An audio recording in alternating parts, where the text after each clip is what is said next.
দর্শক, ভারত শেখ হাসিনাকে ফেরত দেবে কি দেবে না, এটা যেন এখন বাংলাদেশের রাজনীতিতে সবথেকে গুরুত্বপূর্ণ ব্যাপার। সরকার ফেরত চাইছে, কিন্তু ভারত কোনোভাবেই সাড়া দিচ্ছে না। এর মাঝেই দ্য ডিপ্লোম্যাট একটা প্রবন্ধ প্রকাশ করেছে। তা এই প্রকাশিত প্রবন্ধে আমরা তাদের ল্যাঙ্গুয়েজ এরকম দেখতে পাচ্ছি, সেটা হচ্ছে যে ভারত যত চাপই দেয়া হোক না কেন, ভারত শেখ হাসিনাকে ফেরত দেবে না। এরকম মানে একেবারে কনক্লুসিভ ব্যাপারটা, মানে এন্ডিং, মানে তাদের সিদ্ধান্ত গ্রহণ হয়ে গেছে এরকম কনফার্মেশন কিভাবে দিচ্ছে দ্য ডিপ্লোম্যাট, সেটাকে কেন্দ্র করে দৈনিক ইত্তেফাকও একটা স্টোরি প্রকাশ করেছে। সেখানে কি বলা হচ্ছে, ডিপ্লোম্যাট কি বোঝাতে চাইলো, তাদের পর্যবেক্ষণ কি, সেগুলো একটু বুঝে ওঠার চেষ্টা করব যে শেখ হাসিনাকে ভারত আদৌ ফেরত দেবে কি দেবে না। থাকবেন পলিটিক্স টিভির নিয়মিত আয়োজনে।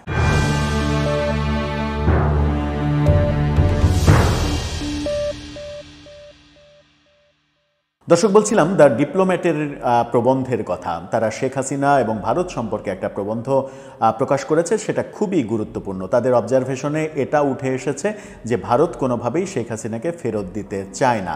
সেই ক্ষেত্রে বিজেপি সরকার যে এখন আছে, আগামী বছর সরকার পরিবর্তন হলে কোন অবস্থায় যাবে, সেটা একটা বড় প্রশ্ন। আরেকটা বড় প্রশ্ন হচ্ছে, ভারতের অবজারভেশনের মধ্যে সম্ভবত এটা রয়েছে, সম্ভবত না, তাদের নিবন্ধে এটা প্রকাশও পেয়েছে, সেটা হচ্ছে যে বর্তমান যে অন্তর্বর্তীকালীন সরকার, এই সরকারের সঙ্গে ভারতের কূটনৈতিক সম্পর্ক একেবারে শূন্যের পর্যায়ে।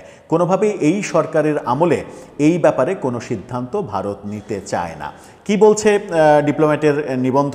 সেই নিবন্ধটা লিখেছেন সুধা রামচন্দন। সেখানে বলা হয়েছে, বাংলাদেশ সরকার ভারতের কাছে নোট ভার্বাল বা আনুষ্ঠানিক কূটনৈতিক বার্তা পাঠিয়ে সাবেক প্রধানমন্ত্রী শেখ হাসিনাকে ফেরত চেয়েছে। গত 17 নভেম্বর রায় হয়েছে, সেই প্রেক্ষাপটটাও তারা বলেছে। ঢাকার সেই রায়ের আনুষ্ঠানিক পদক্ষেপটি আগে থেকেই প্রত্যাশিত ছিল। রায় ঘোষণার পরই অন্তর্বর্তী সরকার কড়া ভাষায় দিল্লির কাছে দুইজনকে ফেরত চেয়েছে, শেখ হাসিনা এবং আসাদুজ্জামান খান কামাল, কারণ রায় বাস্তবায়ন করতে হবে। পররাষ্ট্র মন্ত্রণালয় জানিয়েছে, ভারতের পররাষ্ট্র মন্ত্রণালয় যেটা জানিয়েছে সেটা হচ্ছে যে বাংলাদেশের সঙ্গে থাকা প্রত্যর্পণ চুক্তি অনুযায়ী এটা ভারতের বাধ্যতামূলক দায়িত্ব, অর্থাৎ ভারত শেখ হাসিনাকে ফেরত দিতে বাধ্য, এরকমটা বলা হচ্ছে। তারা আরও তারা আরও সতর্ক করে দেয়, মানবতাবিরোধী অপরাধে দোষী সাব্যস্ত ব্যক্তিদের আশ্রয় দেওয়া হলে তা হবে অমিত্রসুলভ আচরণ ও ন্যায় বিচারের প্রতি আঘাত। এটা বাংলাদেশ সরকারের কথা।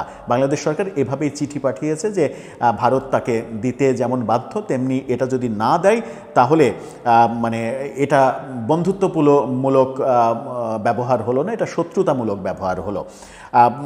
এর পরে যেটা বলা হচ্ছে সেটা হচ্ছে যে আইসিটির রায়ের পর পররাষ্ট্র মন্ত্রণালয় শুধু জানিয়েছিল তারা রায়টি লক্ষ্য করেছে এবং বাংলাদেশের শান্তি, গণতন্ত্র ও স্থিতিশীলতার পক্ষে তারা থাকবে, কিন্তু প্রত্যর্পণ প্রসঙ্গ একেবারেই এড়িয়ে গেছে। ভারতের পররাষ্ট্র মন্ত্রণালয়ের কথা বলছে যে ভারতের পররাষ্ট্র মন্ত্রণালয় রায়ের পরে খুবই কৌশলী কূটনৈতিক বাক্য ব্যবহার করেছিল। বিশ্লেষকদের মতে দিল্লির এই মুহূর্তে কোনো বড় পদক্ষেপ নেওয়ার সম্ভাবনা একেবারেই নেই। কেন নেই? ভারতের গবেষক স্মৃতি এস পট্টনায়ক বলেছেন, বাংলাদেশে বর্তমান সরকার অস্থায়ী এবং সীমিত ম্যান্ডেট নিয়ে ক্ষমতায় আছে। তাই একটি নির্বাচিত সরকার দায়িত্ব নেওয়ার পরই দিল্লি গুরুত্বপূর্ণ বিষয়গুলোতে সিদ্ধান্ত নেবে। অর্থাৎ দিল্লি সিদ্ধান্ত নিয়েছে সরকার পরিবর্তনের পরে যে নির্বাচিত সরকার আসবে তাদের সঙ্গে কূটনৈতিক সম্পর্ক স্থাপন করতে তারা আগ্রহী, এবং তারপরে সিদ্ধান্ত হবে যে কাকে দেবে কাকে দেবে না। ভারতে শেখ হাসিনার প্রত্যর্পণের বিরোধিতা যথেষ্ট প্রবল, যা রায় ঘোষণার পরে আরও শক্ত হয়েছে। অর্থাৎ ভারতীয় রাজনীতিবিদরা এই ব্যাপারে খুবই আপত্তি জানাচ্ছে যে তাকে মৃত্যুর মুখে ঠেলে দেয়া কোনোভাবেই সমীচীন হবে না। এটা ভারতের পক্ষ থেকে ভাবা হচ্ছে, তেমনটাই বলা হচ্ছে ডিপ্লোম্যাটের নিবন্ধে।